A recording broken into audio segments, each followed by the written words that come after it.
سورہ بقرہ کی آیت نمبر 50 سے لے کر 52 تک کی تلاوت، ترجمہ اور تفسیر صراط الجنان سنیں گے۔ بسم اللہ الرحمن الرحیم۔ ترجمہ: اللہ کے نام سے شروع جو نہایت مہربان رحمت والا ہے۔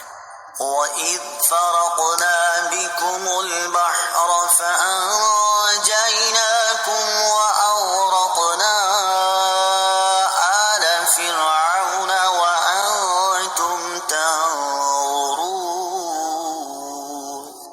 ترجمہ: اور یاد کرو جب ہم نے تمہارے لیے دریا کو پھاڑ دیا تو ہم نے تمہیں بچا لیا اور فرعونیوں کو تمہاری آنکھوں کے سامنے غرق کر دیا۔ وَإِذْ فَرَقْنَا بِكُمُ الْبَحْرَ، اور جب ہم نے تمہارے لیے دریا پھاڑ دیا۔ تفسیر صراط الجنان میں ہے یہ دوسری نعمت کا بیان ہے جو بنی اسرائیل پر فرمائی کہ انہیں فرعونیوں کے ظلم و ستم سے نجات دی اور فرعون کو اس کی قوم سمیت ان کے سامنے غرق کر دیا، جس کا مختصر واقعہ یہ ہے کہ حضرت موسیٰ علیہ السلام حکم الہی پر رات کے وقت بنی اسرائیل کو لے کر مصر سے روانہ ہوئے۔ صبح کو فرعون ان کی جستجو میں ایک بھاری لشکر لے کر نکلا اور انہیں دریا کے کنارے پر پا لیا۔ بنی اسرائیل نے فرعون کے لشکر کو دیکھ کر حضرت موسیٰ علیہ السلام سے فریاد کی۔ آپ علیہ السلام نے اللہ تعالیٰ کے حکم سے دریا پر اپنا عصا مارا، اس کی برکت سے عین دریا میں 12 خشک راستے پیدا ہو گئے اور پانی دیواروں کی طرح کھڑا ہو گیا اور ان آبی دیواروں میں جالی کی مثل روشن دان بن گئے۔ بنی اسرائیل کی ہر جماعت ان راستوں میں ایک دوسرے کو دیکھتی اور باہم باتیں کرتی گزر گئی۔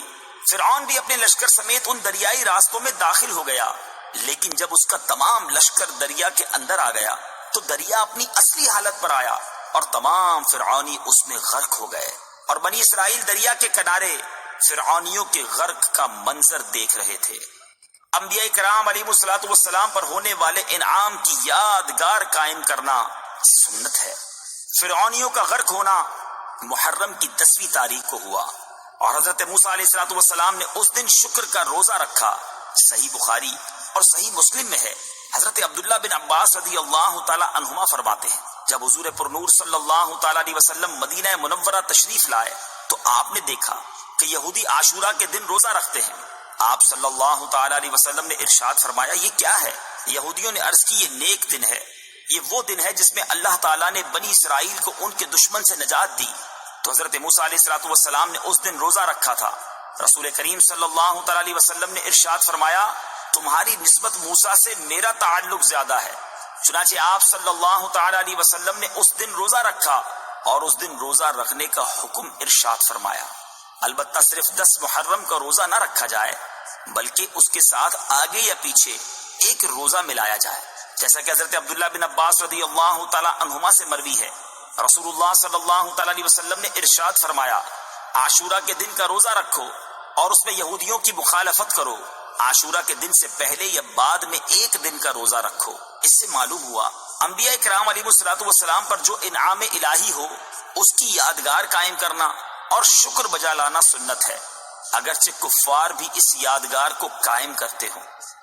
وَإِذْ وَاعَدْنَا مُوسَىٰ 40 لَيْلَةً ثُمَّ اتَّخَذْتُمُ الْعِجْلَ مِن بَعْدِهِ وَأَنْتُمْ ظَالِمُونَ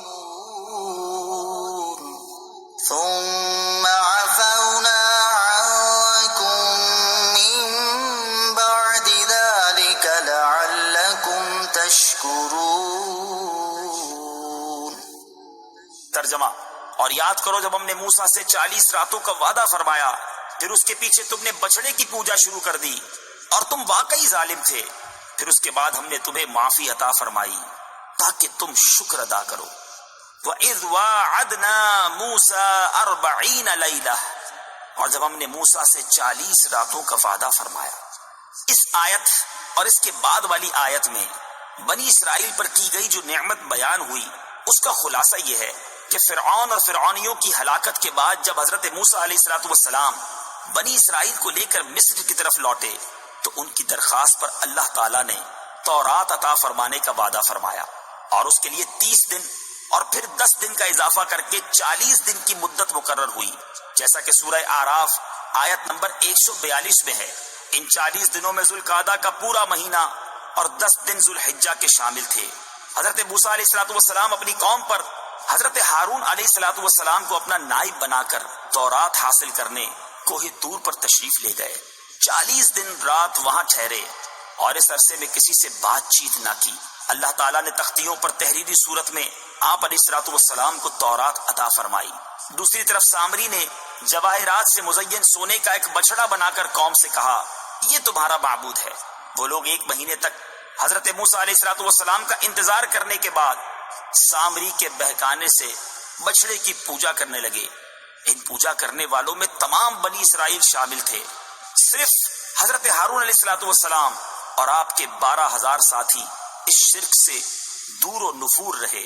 جب حضرت موسیٰ علیہ السلام واپس تشریف لائے تو قوم کی حالت دیکھ کر انہیں تنبیہ کی اور انہیں ان کے گناہ کا کفارہ بتایا۔ چنانچہ جب انہوں نے حضرت موسیٰ علیہ السلام کے بتائے ہوئے طریقے کے مطابق توبہ کی تو اللہ تعالیٰ نے انہیں معاف کر دیا۔ ان مرتد ہونے والوں کی توبہ کا بیان آیت نمبر 53 کے بعد آ رہا ہے۔